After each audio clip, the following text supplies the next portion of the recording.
কি করবেন এটা আপনার নির্বাচন, আমাদের সবারই নির্বাচনের ক্ষমতা আছে। জীবনটাকে এটাকে যা কিছু হবে সবটার দায়িত্ব আপনার, আপনার দায়িত্ব একদম কেবল এবং কেবল মাত্র আপনার। আমরা কেউ অবাঙ্কেও না। আর সেই জন্য পরম পিতা নির্বাচিত, পরম পিতার সন্তান হতে গেলে নির্বাচিত হতেই হবে কোনো না কোনো সুকর্মের দৌলতে।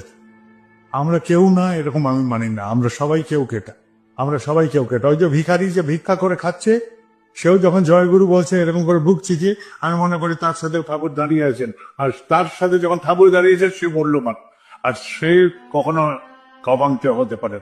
তাহলে আমরা কেউ অপাঙ্ক্তেয় নই, আমরা সবাই সমর্থবান, সবাই কৌশলী, সবাই দক্ষ এবং চিন্তাতে বিস্তার করার ক্ষমতা রাখি। আমার চিন্তা যে বিস্তার হবে, সংগঠনও বিস্তার হবে, ঠাকুরের বিস্তার হবে, সৎসঙ্গের বিস্তার হবে, সবকিছু বিস্তার হবে।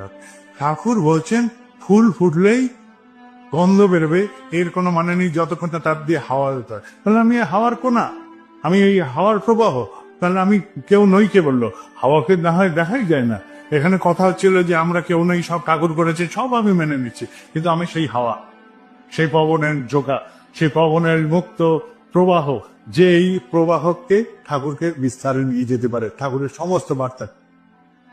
কেউ দেখবে না ঠাকুরকে, দেখবে কেবল কিন্তু আমাকে।